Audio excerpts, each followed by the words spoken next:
2050 तक Africa may become the most relevant continent in the world.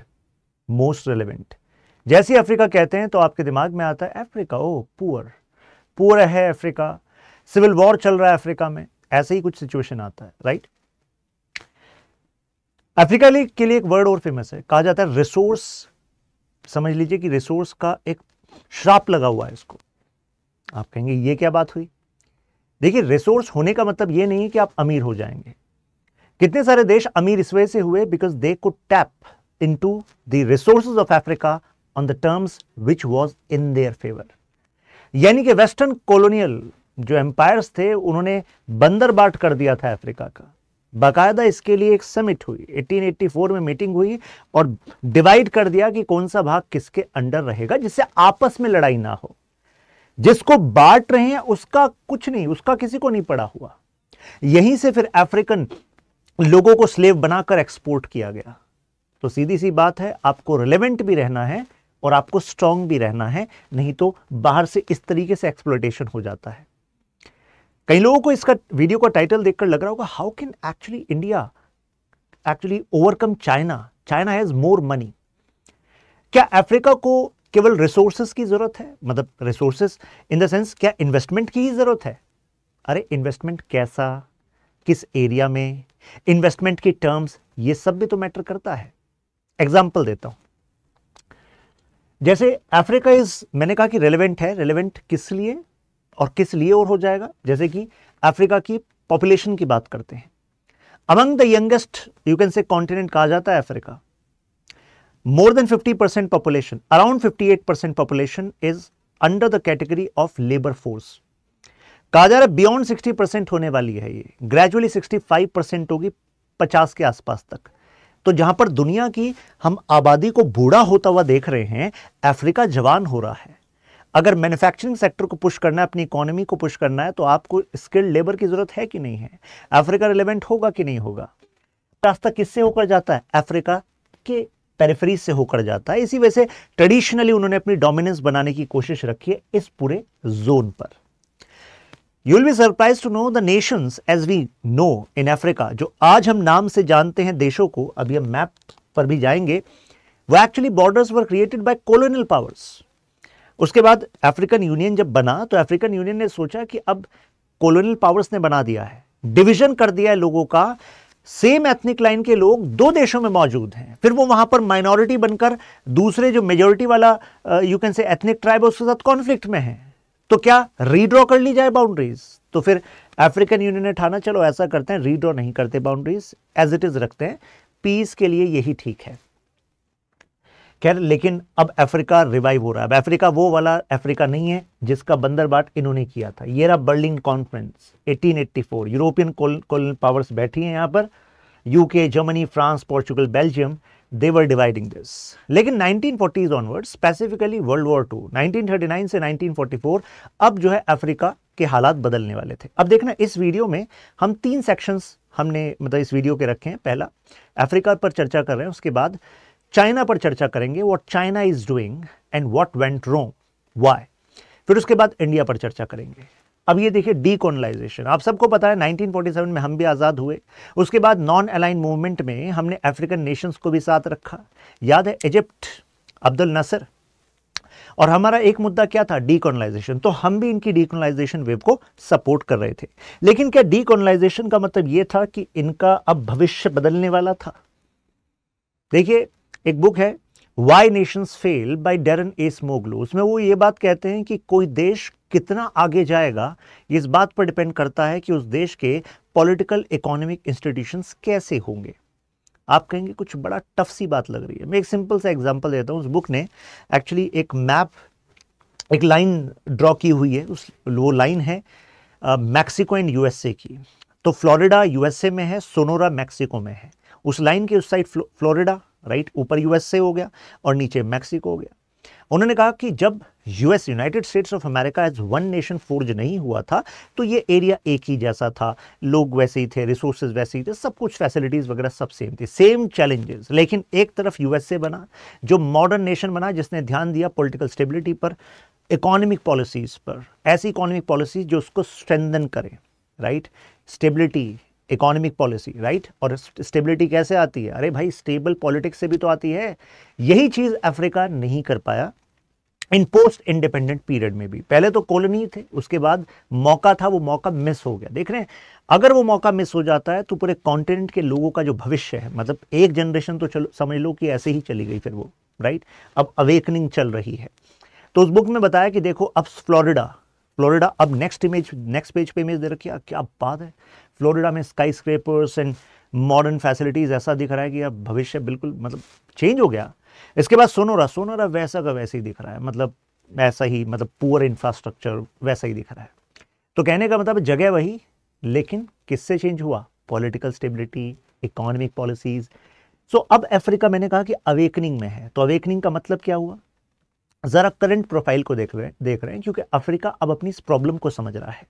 कई बार ऐसा होता है ना कि आपको जो जरूरत है, तो उसकी वजह से जिससे मतलब जो आपकी वो जरूरत को पूरा कर सकता है, ठीक है, you are having relation with that person, but आपको ये भी पता है कि यार ये जरूरत जो है ना मेरी, इस जरूरत को ही हटाना पड़ेगा। I need to actually change in a way so that ये मेरी जरूरत ना हो, मैं अपने आप में एम्पावर्ड हो जाऊं, है कि नहीं। कई बार ऐसा भी होता है, जो आपको एड दे रहा है, जो सपोर्ट दे रहा है, आप उस एड सपोर्ट के केज में हैं। सेम ऐसा ही अफ्रीका के साथ हुआ। कुछ टाइम पहले देयर वाज वन डॉक्यूमेंट्री जिसकी रिलीज पे मैं गया था, पॉवर्टी इंक नाम से डॉक्यूमेंट्री है। तो उस डॉक्यूमेंट्री में दिखाया कि यूएन की सबसे बड़ी एड पता किस कॉन्टिनेंट में जाती है? अफ्रीका में, right. And western nations are very proud of it. अरे भाई साहब इतना पैसा दे दिया हमने इनको, इतने देखो खाने का सामान, कपड़े, जूते, सब कुछ तो वेस्टर्न नेशंस अफ्रीकन नेशंस में गरीब देशों को प्रोवाइड कर रहे हैं, स्पेशली पुअर नेशंस को। तो अब उस मूवी में दिखाया कि वो अफ्रीकन्स आर सेइंग, पूछा कि भाई इतने साल हो गए, इतनी एड आ गई, अब तक आपका उद्धार क्यों नहीं हुआ? तो वो कह रहे हैं उद्धार का बड़ा कारण पता है, उद्धार ना होने का कारण पता है, ये एड है। क्यों? क्योंकि मैं कपड़े का काम कर नहीं सकता, कपड़ा एड में आ रहा है। मैं जूते का काम कर नहीं सकता, जूता एड में आ रहा है। खाने का काम कैसे करें भाई, जब लोगों को पता है एड से मिल ही जाना है। तो कहने का मतलब है कि कोई भी इकोनॉमी तब वर्क करती है जब avenues of work, Avenue of production, Avenue of giving services वो जनरेट होते हैं। यानी कि अफ्रीका को एड की नहीं, अफ्रीका को कैपेसिटी की जरूरत है, right. And how Africa was treated by colonial powers as resource rich nation, and it was extracted, मतलब एक्सट्रैक्शन हुआ, उसका एक्सप्लॉयटेशन हुआ। और चाइना की जो पॉलिसी है उसका की फोकस एरिया क्या रहा? अभी आप जानने वाले हैं कि चाइना भी वही स्कीम यूज कर रहा था जो कि वेस्टर्न नेशंस कर रहे थे। क्या? अरे भाई चाइना ने अपनी इकोनॉमी को ओपन किया, अब उसको वर्ल्ड की फैक्ट्री बनना था। फैक्ट्री के लिए क्या चाहिए? ऑयल। फैक्ट्री के लिए क्या चाहिए? आपके सब सोयल मिनरल्स, और वो अफ्रीका में थे। तो चाइना ने सोचा यार ये वेस्टर्न नेशंस बहुत अमीर बन गए अफ्रीका का एक्सप्लॉयटेशन करके, चलो अब हमारा नंबर है। अफ्रीका को लगा कि चलो यार कोई और कंपटीशन में आया है तो बेहतर दाम देकर जाएगा। तो यहाँ पर चाइना ने दो स्ट्रेटजी का इस्तेमाल किया। कहा कि ऐसा करेंगे, हम इनका इक्विटी भी रखेंगे, इनकी माइंस की, और क्रेडिट भी देंगे। तो E&C दो काम करेंगे। इक्विटी का मतलब मालिक भी हम ही बन जाते हैं इनके माइंस के, बेटर कॉन्ट्रैक्ट दे देते हैं। तो अफ्रीका को लगेगा चलो यार बेटर कॉन्ट्रैक्ट मिल रहा है, चलो ठीक है। और फिर क्रेडिट भी दे देते हैं। क्रेडिट इस वजह से जिससे कि माइंस में ओनरशिप मिल सके ना इनकी कंपनीज को। कई ऐसी कंपनीज हैं जो कि स्टेट बैक्ड कंपनीज हैं, यानी कि सरकार की बैकिंग वाली कंपनीज हैं।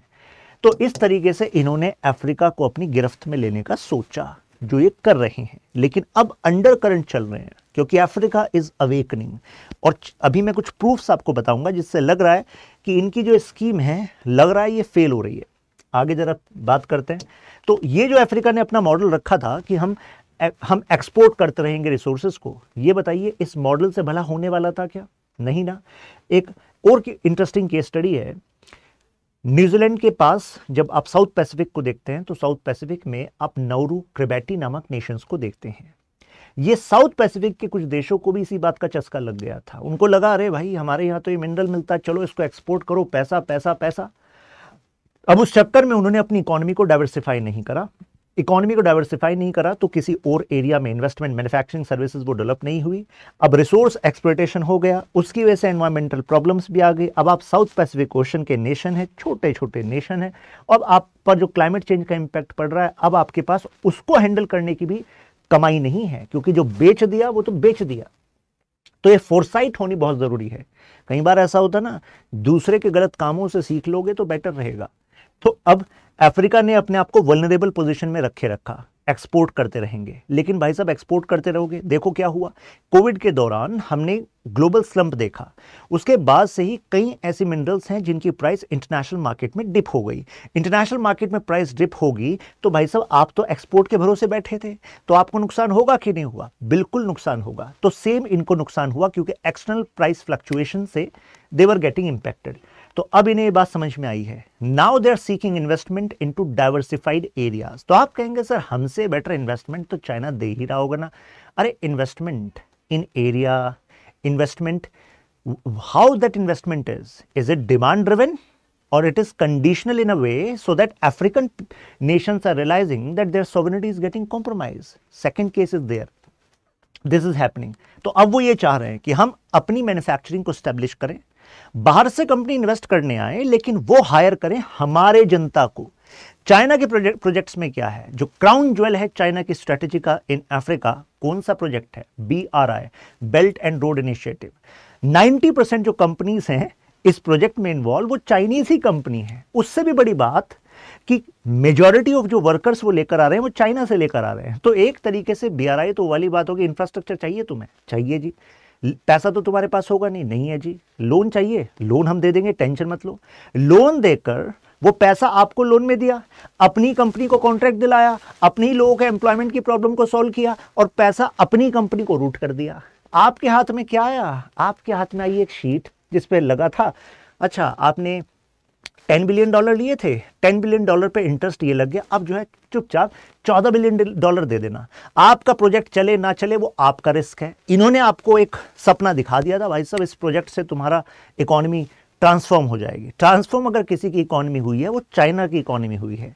तो अब अफ्रीका जाग रहा है, अफ्रीका को लग रहा है 54% के आसपास हमारी जनता यंग है, 2050 तक 62% जनता यंग होगी। तो अब अफ्रीका नहीं, अफ्रीका को, मतलब अफ्रीका की जरूरत पड़ेगी दुनिया को, क्योंकि यंग पॉपुलेशन है। तो इस वजह से होगा क्या, बेसिकली जो मैन्युफैक्चरिंग यूनिट्स हैं, मतलब दुनिया की जो बड़ी मैन्युफैक्चरिंग कंपनीज हैं, वो क्या चाहेंगी? वो चाहेंगी कि अब हम अफ्रीका को केवल रिसोर्स एक्सट्रैक्शन के लिए नहीं, अब हम मैन्युफैक्चरिंग हब्स के लिए देखेंगे, है कि नहीं? तो ये ट्रांजिशन अब अफ्रीका में आने वाला है। जरा चाइना की स्ट्रेटजी देख लीजिए। चाइना ने हालांकि सन 2000 में ही प्लान कर लिया था दैट अफ्रीका में we have to go all in, और इंटरनेशनल रिलेशंस में चाइना अफ्रीका की केस स्टडी हमें बताती है कई बार ऑल इन जो है वो बैकफायर भी कर जाता है। ऑल इन का एग्जांपल देखिए, सन 2000 में करा, 2006 में इन्होंने एक अलग से डॉक्यूमेंट निकाला चाइना अफ्रीका की फॉरेन पॉलिसी के लिए। इन्होंने बताया कि what we are going to do.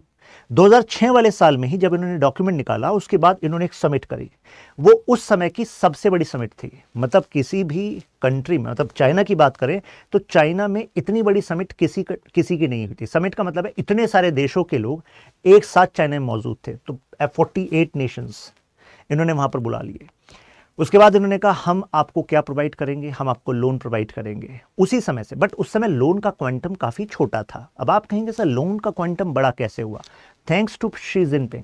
She Jinping ji की स्ट्रेटजी, उन्होंने कहा कि we are going to connect world with a global network and this global network is going to become global net worth. अब वो नेटवर्क दुनिया की नहीं, चाइना की नेटवर्थ की बात कर रहे थे, लेकिन ये अफ्रीकन नेशन सोच रहे थे कि उनकी नेटवर्थ बढ़ने वाली है। चाइना का देखिए इंटरेस्ट क्या था कि ऑयल, मिनरल्स, मेटल्स ये एक्सट्रैक्ट करेंगे अफ्रीका से, और अफ्रीका की जनता को जो गुड्स चाहिए, क्योंकि भाई जब ये यहां से खरीदेंगे तो कुछ पैसा भी देंगे, और जब पैसा देंगे तो पैसे को भी वापस ले लेंगे। कैसे? क्योंकि चाइना है मैन्युफैक्चरिंग हब। तो एक तरीके से चाइना उनको वो चीजें बेच पाएगा जो इनको चाहिए और सस्ते में बेच पाएगा। पहले they were dependent on other countries for these manufactured products. लेकिन आप सबको पता है अगर यूरोप की या यूएसए की मैन्युफैक्चरिंग कैपेसिटी को हम चाइना से कंपेयर करें तो China can beat in terms of price, right?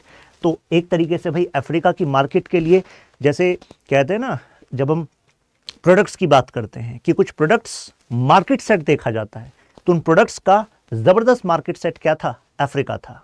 वहां पर सस्ते प्रोडक्ट्स की जरूरत थी। अब धीरे धीरे फिर क्वालिटी पर भी काम कर लिया चाइना ने, लेकिन चाइना को लगा यार ये तो बहुत सही सौदा है, हर तरीके से हमारा ही बेनिफिट है। कितने लोगों को ये बात कनेक्ट हो रही है कि एक्चुअली ये जो रिलेशनशिप थी, this relationship was based on neo colonialism. Neo colonialism का मतलब क्या होता है भाई साहब? पहले कॉलोनियलिज्म का मतलब था, कॉलोनी जो वर्ड है ये रिप्रेजेंट कर रहा है कि आपका इकोनॉमिक एक्सट्रैक्शन होने वाला है, एक्सप्लॉयटेशन होने वाला है, कुल मिलाकर दूसरा करेगा। पहले इस इकोनॉमिक एक्सप्लॉयटेशन के लिए दूसरे को आप पर पॉलिटिकली काबिज होना पड़ता था। चाइना ने कहा अब समय बदल गया है, अब नए तरीके से होगा ये काम। पॉलिटिकली हम आप पर काबिज नहीं होंगे, लेकिन पॉलिसी वाइज हम इस तरीके से अरेंजमेंट को रखेंगे, ऐसी टर्म्स एंड कंडीशंस आपको लेंगे फेवरेबल है, आपके पास कोई चॉइस भी नहीं होगी। और जिसके पास कोई चॉइस नहीं होती भाई साहब, वो तो टर्म्स एंड कंडीशन पे मान जाता है। तो एक तरीके से बेनिफिट किसको मिल रहा है? चाइना को। नियो कॉलोनियलिज्म इस वजह से कहा जा रहा है because China's power to influence policies in several African nations. तो एक तरीके से न्यू कॉलोनियलिज्म हुआ कि नहीं हुआ? न्यू कॉलोनियलिज्म हुआ। तो चाइना ने उसी स्कीम का इस्तेमाल किया जो वेस्टर्न कॉलोनियल पावर्स कर रहे थे, ठीक है। अब इसी वजह से इसका एक्सटर्नल क्रिटिसिज्म हो रहा है। देखिए क्या कहा जा रहा है, स्पॉयलर इन अफ्रीका। अफ्रीका में आज़ादी के बाद जो ट्रांसफॉर्मेशन होना चाहिए था उनकी खुद की गलती भी रही।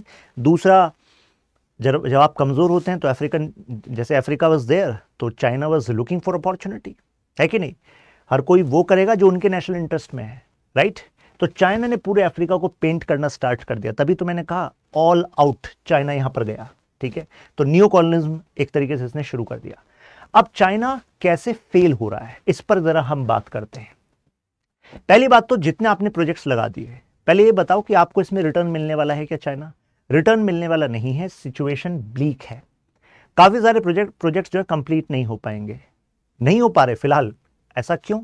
ऐसा इस वजह से भाई साहब, प्रोजेक्ट भी तो आप तब कंटिन्यू करते हो ना जब आपके पास रिटर्न भी आता रहता है। क्योंकि जो लोन आपने दिया है, ऐसा तो किया नहीं कि पहले प्रोजेक्ट कंप्लीट करेंगे, 10-15 साल लगेंगे, बिग इंफ्रा प्रोजेक्ट्स हैं, फिर उसके बाद हम 5 साल वेट करेंगे, तब आप पैसा हमें वापस दे देना। ऐसा नहीं है। पैसा जा रहा है तो पैसा आ रहा है, पैसा आ रहा है तो पैसा लग रहा है। तो ये एक तरीके से रिवॉल्विंग मैकेनिज्म है। तो चाइना को इस समय अफ्रीका से जो पैसा आना चाहिए था सो दैट वो कंटिन्यू कर सके उन प्रोजेक्ट्स को, वो नहीं कर पा रहा है। और जिसका एक बड़ा रीजन क्या है? Economic crisis eight global level. शायद आपने सुना होगा कुछ टाइम पहले जब रशिया यूक्रेन क्राइसिस चल रहे थे तो उससे energy sector as well as food sector impact हुआ था। कई अफ्रीकन कंट्रीज में फूड आर्टिकल्स का मतलब you can say hyper inflation में चले गए थे, तो इस वजह से क्राइसिस हुआ था। तो ऐसे क्राइसिस वहां पर चल रहे हैं, राइट। प्लस जो एक्सपोर्ट ऑफ रॉ मटेरियल है, अब वो स्ट्रेटजी से आप लॉन्ग टर्म नहीं चल सकते। कारण क्योंकि कुछ ऐसी टेक्नोलॉजीज आ गई हैं जिसकी वजह से उन स्पेसिफिक मिनरल्स की डिमांड शायद उतनी ना रहे, राइट। जैसे कि world is actually moving towards, एक एग्जांपल के तौर पे आपको बता दूं, जैसे कि आपकी लिथियम आयन बैटरीज हैं, अब आपका इलेक्ट्रॉनिक यू कैन से ईवी सेक्टर है फॉर एग्जांपल। तो ईवी में भी जो हम रेयर अर्थ मटेरियल्स की बात करते हैं, कोबाल्ट की बात करते हैं, निकल की बात करते हैं, अदर मैं एक एग्जांपल दे रहा हूं। तो अगर ट्रांजिशन करके नई काइंड ऑफ बैटरीज आ रही हैं जिसमें कि इन मटेरियल्स की उतनी जरूरत नहीं पड़ेगी, तो जाहिर सी बात है उसकी डिमांड पर इंपैक्ट पड़ेगा कि नहीं पड़ेगा? पड़ेगा। तो एक तरीके से Africa is in vulnerable situation with respect to this sector. तो अगर वो पैसा वापस नहीं आएगा तो मुझे बताइए बीआरआई रिस्क पर रहेगा कि नहीं रहेगा? बीआरआई रिस्क पर रहेगा। कुछ अफ्रीकन नेशंस भी उन प्रोजेक्ट्स को बीच में ही कैंसिल करने लग जाएंगे। अगर बीच में कैंसिल करेंगे तो चाइना को भी नुकसान होगा कि पैसा चला तो गया, पैसा आ नहीं रहा है, राइट। चाइना कोशिश करेगा कि अब अपना एयरपोर्ट मुझे दे दो, अपना एयरपोर्ट मुझे दे दो। और अगर आप ऐसा करोगे तो आपके relations are going to be disturbed. तो यानी कि उसका फिर आपको डिप्लोमेटिक डिबैकल देखना पड़ेगा। तो ये एक असमंजस की स्थिति है जिसमें अभी बीजिंग फंसा हुआ है। इसके बैकड्रॉप में देखिएगा शी जिनपिंग का जो अभी रुख है, ही इज सेइंग कि now we are not going to give high ticket loan and long term loan, now we are going to focus on middle sector loans. ऐसा क्यों? मतलब इसका मतलब है कि वो मीडियम टर्म पे और medium you can say amount के लोन्स पर अब ज्यादा फोकस करेगा China with respect to Africa. Why this change in approach? Because of losses that China is incurring in this BRI in Africa. इससे better option है AAGC, Asia Africa growth corridor, which is representing India Japan partnership with respect to Africa, जिसमें हम focus कर रहे हैं technological development पर, capacity building पर, demand driven infrastructure पर जो उनके लिए जरूरी है, सस्टेनेबल डेवलपमेंट पर। तो हम न्यू कॉलोनियलिज्म नहीं कर रहे, राइट। तो ऐसे में African nations and the people look at India not as new coloniser but they are looking at China as a new coloniser. How things unfolded, तो एक तरीके से हम कह सकते हैं अभी तक जो आपने डिस्कशन सुना कि भाई चाइना का जो मॉडल है वही हमें फ्लॉड लग रहा है, यानी कि इनकी जो अजम्पशंस थी वही फ्लॉड थी। इन्होंने सोचा कि भाई एक तरीके से एक्सप्लॉइट करते रहेंगे रिसोर्सेज को, क्रेडिट देते रहेंगे, क्रेडिट इस वजह से देंगे जिससे कि रिसोर्स का एक्सप्लोइटेशन बनाए रखें।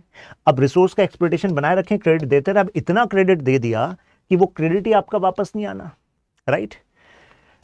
एक और एग्जांपल देता हूं, जैसे चाइना अब फोकस कर रहा है मूविंग इट्स इकोनॉमी, मतलब पाइवट कर रहा है अपनी इकोनॉमी को towards high tech sector, high technology sector. जैसे कि यूएसए का जब से चिप्स एक्ट आया है तो इससे चाइना को धक्का लगा है।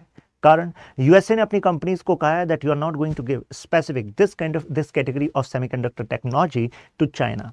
तो चाइना कह रहा है हमारे पास मैन्युफैक्चरिंग है, हमें टेक्नोलॉजी तो मैन्युफैक्चरिंग कर देंगे। यूएसए सिंह नहीं, ये तुम्हें नहीं मिलेगा। क्यों? क्योंकि तुम इसका डुअल यूज कर सकते हो, ऐसा हमें लगता है, इससे तुम यूएसए को नुकसान पहुंचा सकते हो। तो अब चाइना को लग रहा है अच्छा गजब बेइज्जती है ये, तो चलो अब हम अपनी टेक्नोलॉजीज पर फोकस कर रहे हैं। तो ऐसे में शी जिनपिंग का अब फोकस है हाई टेक्नोलॉजी पर। दैट इज लाइक ताइवान, जैसे ताइवान ने अपने फ्यूचर को चेंज किया था।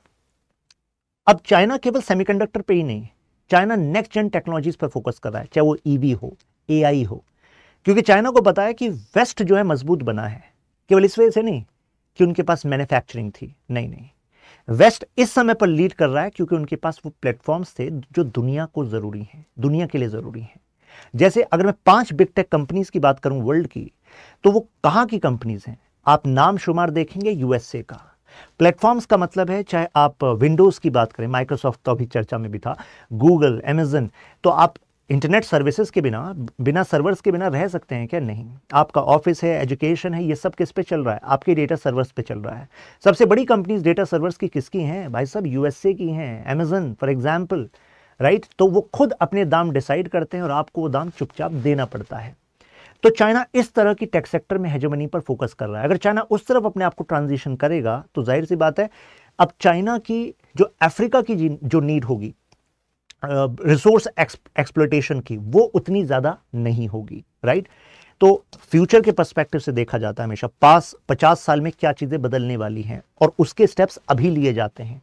तो that is what they are doing right now. ये देखिए चाइना ओपन चेक बुक्स, क्यों? क्योंकि उनको लगा कि चलो यार इस एरिया में ये देखिए इन्होंने इतना उधार दे रखा है इनको, $67.67 बिलियन, राइट। सदर्न अफ्रीका को $152 बिलियन के आसपास 49 कंट्रीज को दिया इन्होंने 2000 से 2018। चाइना सबसे बड़ा नॉन ट्रेडिशनल लेंडर है अफ्रीकन कॉन्टिनेंट का। अब चाइना को लग रहा है यार गड़बड़ कर दी है, तो मिसकैलकुलेटेड स्ट्रेटेजी हो गई, भावनाओं में बह गए ज़्यादा। ऑयल फील्ड और इनके रिसोर्सेज देखकर समझ लिया कि ये तो गारंटी है तो बस पैसा देते रहो। भाई साहब वो गारंटी का दाम भी तो गिर जाता है, और दाम गिर जाता है तो वही होता है जो यूएसए का हुआ था ग्लोबल फाइनेंशियल क्राइसिस में। इतना उधार दे दिया कि वो वापस नहीं आ पा रहा। तो अब ये जो फ्यूचर प्रोजेक्ट्स हैं इसकी कैपेबिलिटी है उस पर डाउट है, राइट। अब इसमें एक और इंटरेस्टिंग एंगल है, क्योंकि चाइना एक तो डिपेंडेंट है अब किस पर? अफ्रीकन रेजिम्स पर।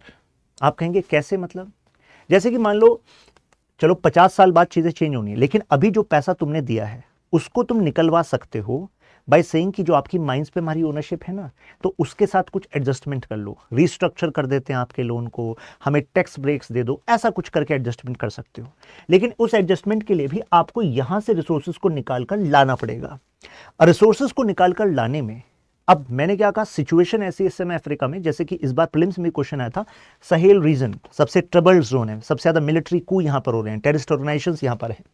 तो क्या चाइना के अंदर कैपेबिलिटी है कि वो अपने इन्वेस्टमेंट को यहां से रिकवर कर सके by giving it a due security cover? कई बार ऐसा होता है कि कॉपी अगर करो तो गलती कर देते हो, क्योंकि जिसको देख के कॉपी कर रहे हो ना, हो सकता है उसके अंदर खाने कुछ और टैलेंट भी था जो तुम देख नहीं पाए। जैसे कि वेस्टर्न नेशंस, अगर वेस्टर्न नेशंस ने इनको एक्सप्लॉइट किया, तो मैंने आपको बताया था 1884 बर्लिन कॉन्फ्रेंस, तो उन्होंने कहा कि चलो भाई साहब इसको बांट दो and have political control over it, have security measures in place, जिससे कि अपने इन्वेस्टमेंट को कोई प्रॉब्लम ना हो। लेकिन क्या चाइना अभी वो कर पा रहा है? नहीं। China cannot be compared with Western European nations when it comes to security apparatus, military bases in Africa, right, which they were having in colonial period. तो चाइना ने कहा यार ये तो मिस ही कर दी बात, मिस कर दी तो हो गई मिस। तो इस वजह से अब वो जो अफ्रीकन रेजिम्स हैं, वो जो डिक्टेटरशिप है या जो टेररिस्ट ऑर्गेनाइजेशन है, वो आपको अलाउ करते हैं कि नहीं, या आपकी सप्लाई लाइन को डिसरप्ट करते हैं, तो इससे आपको प्रॉब्लम होगी कि नहीं होगी? होगी। तो ज्यादा जो ऑल इन गया था चाइना, अब वहां से पैसा निकालना दैट इज डिफिकल्ट, क्योंकि आपके मर्चेंट शिप्स, आपका ये कॉरिडोर, इस कॉरिडोर पर सिक्योरिटी में आपके पास वो स्ट्रेंथ नहीं है जो वेस्टर्न यूरोपियन नेशंस के पास होती थी। Recent tilt in African response in China, आप कुछ रीसेंट टिल्ट दिखाता हूं, जैसे कि जो BRI के अंतर्गत जो प्रोजेक्ट चल रहे थे ना, चाइनीज कंपनी, चाइनीज लेबर, पता लगा कि वहां पर शोडी वर्क हुआ है। शोडी वर्क का मतलब है now these nations are not happy and cancelling these जो भी इन्होंने कॉन्ट्रैक्ट दिए हैं, तो ये इस वजह से बदनाम हो रहा है। देखिए एक हुआवे कंपनी को तो आप जानते ही हैं, उस पर चार्जेस लगे हुए हैं। ये देखिए Kenyon high court 2021 ordered $3.2 billion agreement. Kenya ने कहा कि यार हमारा जो कानून है उसको फॉलो ही नहीं कर रही चाइनीज कंपनी, $3.2 बिलियन का कॉन्ट्रैक्ट कैंसिल कर दिया। और एक और बात कही, लास्ट लाइन देखिएगा यहां पर, review of mining contracts with China in 2008। 2008 में जो माइनिंग कॉन्ट्रैक्ट हुए थे, बताया था ना दो स्ट्रेटजी कि माइनिंग पर होल्ड रख लेंगे, इक्विटी रख लेंगे, उसमें ओनरशिप रख लेंगे और क्रेडिट देते रहेंगे। लेकिन उन्होंने कहा जरा हम आपके माइनिंग कॉन्ट्रैक्ट को भी रिव्यू कर लें, हो सकता है वो भी कैंसिल हो जाए। अगर ये कैंसिल होने लग गए तो भाई साहब चाइना को सेटबैक है कि नहीं है, तो किस बात की चाइना पॉलिसी चल रही है। Plus environmental concern related to, community concerns related to BRI, वो तो एक मेजर फैक्टर हमेशा से रहता ही है। चलो now how is India engaging, तो अभी हमने सबसे पहले अफ्रीका वाले एस्पेक्ट को समझा था, फिर चाइना एस्पेक्ट को समझा, चाइना कर क्या रहा है, अफ्रीका ने क्या किया। अब इसके बाद इंडिया की बात कर लेते हैं। इंडिया का हाईलाइट है 2008, जब हमने अलग से इंडिया अफ्रीका फोरम समिट करी। इंडिया ने कहा हम ऑल आउट नहीं जाएंगे, हम जाएंगे बांजुल फॉर्मूला के हिसाब से। अब आप कहेंगे भाई ये बांजुल फॉर्मूला क्या है? अफ्रीकन यूनियन का जिक्र सुना था ना आपने, अभी मैंने जिक्र किया था स्टार्टिंग में। African union is like organisation responsible for bringing solidarity stability in Africa, है ना। वो पीस लाना चाहती है, स्टेबिलिटी लाना चाहती है। तो हमने कहा ऐसा करते हैं, अफ्रीकन यूनियन को अपना चैनल पार्टनर बनाते हैं।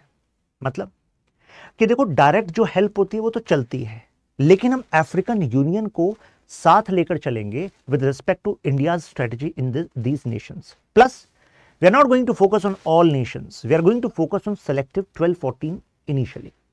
12 से 14 पर फोकस करेंगे और वहां पर कुछ टेंजिबल डिफरेंस दिखाएंगे। जब वहां पर हम टेंजिबल डिफरेंस दिखाएंगे तो बाकी नेशंस भी कहेंगे अरे इंडिया वेलकम वेलकम। तो वही चीज हमने यहां पर करी, Banjul formula. Actually Banjul formula नाम भी पता कहां से आया है? अफ्रीकन यूनियन के नाम से है, गैम्बिया में शहर है बांजुल। तो अफ्रीकन यूनियन का ये आइडिया था, अरे यार हमारी हैसियत बढ़ जाएगी, आप हमें एक तरीके से चैनल पार्टनर बना लो for your efforts in Africa, our legitimacy is going to improve, that is. और आपका जो कंसर्न है अफ्रीका के लिए और हमारा सेम है, तो let's make partner. China was saying नहीं, तुम साइड, हम तो डायरेक्टली वहां पर फोकस कर रहे हैं।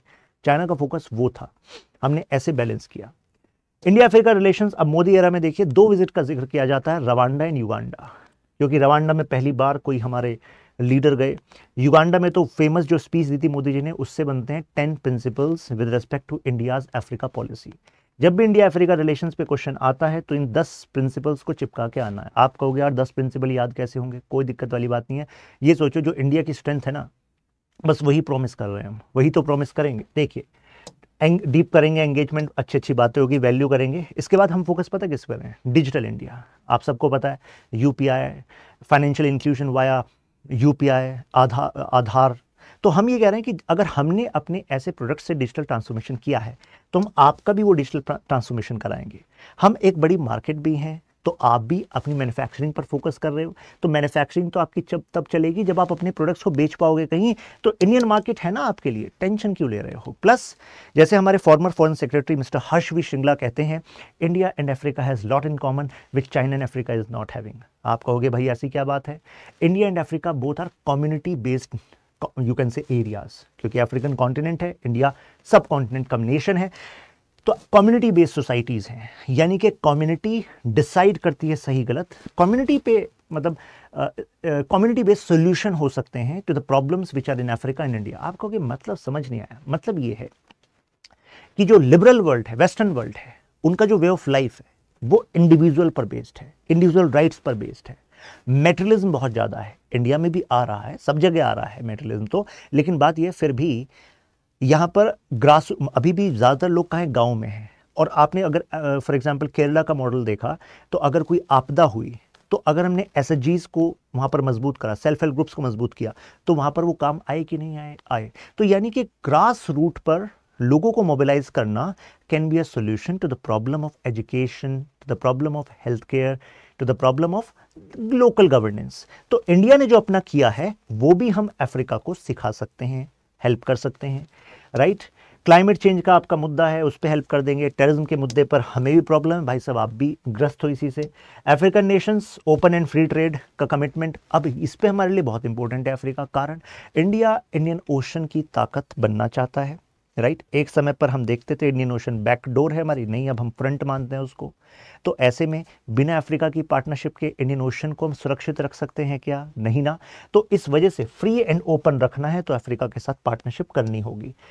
और राइवल जो एम्बिशंस हैं, जैसे कि चाइना की राइवल एम्बिशंस हैं, उनको मैनेज करना पड़ेगा, उसमें हमारे लिए काम आएगा। और रिप्रेजेंटेटिव डेमोक्रेटिक ऑर्डर, ये एक इंपॉर्टेंट पॉइंट है, इसको मत भूलना। कारण चाइना पता है क्या प्रोजेक्ट कर रहा है वहां पर? केवल पैसा नहीं, चाइना प्रोजेक्ट कर रहा है मुझे देखो रोल मॉडल मानो, मैंने अथॉरिटेरियन तरीकों से ही इतनी ताकत को पाया है, तो तुम भी अथॉरिटेरियन तरीके अपनाओ, डिक्टेटरशिप चलाओ और इसी से बेस्ट चीजें चलेंगी। इंडिया कह रहा है देखो इसके बहकावे में मत आओ, it may work for China but not for you. You should believe in democracy, right? Because your people have seen exploitation, पहले westerns का, फिर ये conflict, terrorism, they need democracy. तो they also agree on this point. Now transactions कैसे develop हुई हैं? जैसे ये देखिए 2030 तक का टारगेट है $150 बिलियन का investment in Africa, $150 billion. Already commit करा है हमने $14 बिलियन नाइजीरिया में, defence, petroleum, power plant. India bought offshore blocks, यानी कि जो उनकी ऑयल इंडस्ट्री है वहाँ पर हमारी कंपनीज, प्राइवेट कंपनी जैसे ONGC, मतलब पब्लिक कंपनी जैसे ONGC and other private you can से वेंचर्स, वो भी यहाँ पर इन्वेस्ट कर रहे हैं। इंडियन कंपनीज, एग्जांपल लीजिए ये वाला, बेस्ट एग्जांपल है टू व्हीलर। तो आपको पता है पूरे अफ्रीकन कॉन्टिनेंट की जो 40% टू व्हीलर की मार्केट है उसमें लगभग 2 कंपनीज छाई हुई हैं, एक है बजाज, एक है TVS। बजाज और TVS तो सुना ही होगा आपने, राइट।